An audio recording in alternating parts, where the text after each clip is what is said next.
Assalamualaikum warahmatullahi wabarakatuh. Perkenalkan, nama saya Siti Aisyah Bisri Putri dengan NIM H01219013.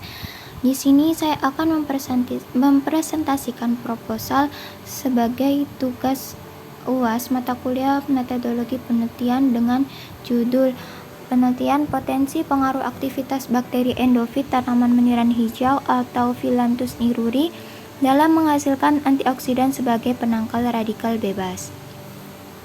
Bab pertama, pendahuluan.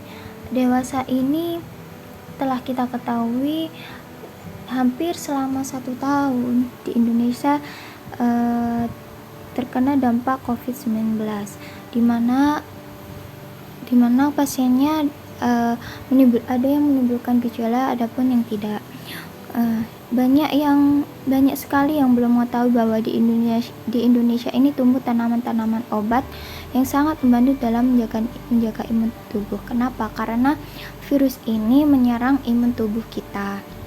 Nah, contohnya tumbuhan meniran hijau ini, tumbuhan ini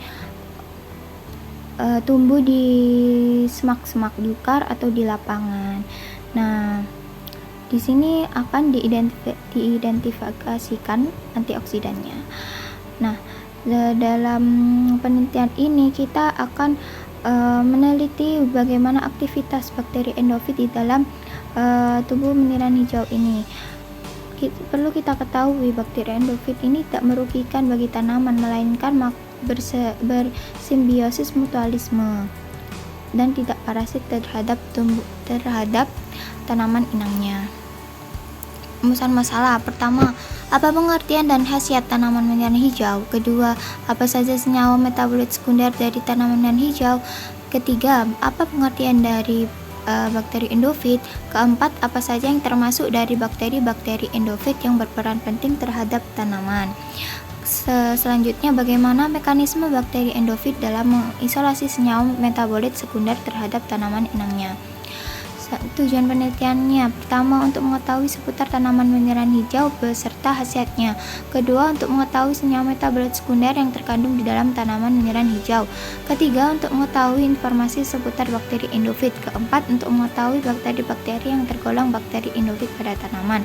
Kelima, untuk mengetahui bakteri-bakteri yang tergolong bakteri endofit pada tanaman. Manfaat dari penelitian ini yaitu menambah wawasan bagi peneliti dan dapat dijadikan sebagai pedoman untuk permasalahan manfaat obat herbal alami dari tanaman yang sering dijumpai. Kemudian diharapkan dapat dijadikan referensi akademis dan kesehatan untuk pengembangan pengetahuan selanjutnya.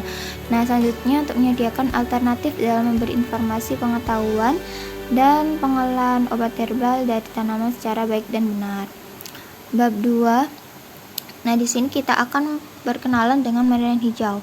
Meniran hijau atau nama lainnya Phyllanthus niruri termasuk dalam kingdom Plantae, divisi Spermatophyta, kelas Dicotyl, ordo Euphorbiales, famili Euphorbiaceae, genus Phyllanthus dan spesiesnya Phyllanthus niruri L.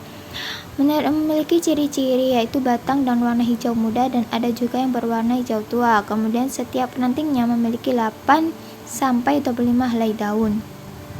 Daunnya berwarna hijau dan ukurannya kecil, kira-kira 0,5 sampai 2 kali 0,5 cm. Mempunyai bunga jantan dan betina berwarna putih. Pada bunga jantannya keluar dari bawah ketiak daun, sedangkan pada bunga betinanya keluar di atas ketiak daun.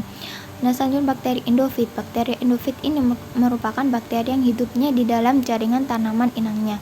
Ya, bakteri ini tumbuh di tumbuhan tanpa menyebabkan gejala-gejala penyakit.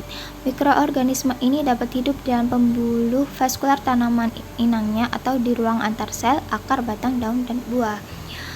Nah, selanjutnya antioksidan. Antioksidan yaitu senyawa pemberi elektron atau reduktan. Nah, senyawa ini yaitu senyawa yang memerangi radikal bebas. Nah, selanjutnya dari radikal bebas yaitu sebuah atom atau gugus molekul atau senyawa dapat berdiri sendiri dan mengandung satu atau lebih elektron yang tidak berpasangan pada orbit paling luar. Di antaranya terdiri dari molekul atom hidrogen, logam-logam transisi, dan molekul oksigen. Selanjutnya bab 3, Rancangan penelitian ini menggunakan penelitian kuantitatif berupa penelitian eksperimental. Nah, tempat dan waktu penelitiannya penelitian dilakukan pada bulan Juli hingga September 2021 di Laboratorium Mikrobiologi, tepatnya Laboratorium Terintegrasi Universitas Islam Negeri Sunan Ampel, Surabaya. Variabel penelitiannya berupa bakteri endofit pada tanaman meniran hijau sebagai variabel tunggal yang menghasilkan senyawa antioksidan. Selanjutnya, adapun variabel bebas dan variabel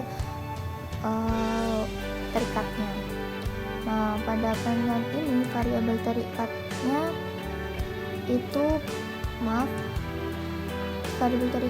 itu pada tanaman meniran hijau. Kemudian variabel bebasnya yaitu pada bakteri endofit. Selanjutnya ada alat dan bahan. Alat-alat yang digunakan yaitu cawan Petri, tabung reaksi, alat autoclave, inkubator, filter shaker, oven, laminar e-flow, water bath, ause bulat, bunsen, lemari es, centrifuge, pengaduk magnet, timbangan analitik, mikropipet dan tip, rotavapor, vortex mixer, dan spektrofotometer UV-vis dengan merek Milton Roy 501. Dan bahan tanaman meniran hijau yang segar dan kultur 3 isolat bakteri yaitu Bacillus pumululis, Bacillus sp1, Bacillus sp2, nutrien broth, nutrien agar, aluminium foil, serta beberapa bahan kimia yang digunakan yaitu metanol, etanol 70%, natrium hipoklorit 5,25%, aquades, alkohol 70%, reagen berupa DBPH. Selanjutnya prosedur penelitian. Pertama, desterilisasi alat yang dimana menggunakan autoclave.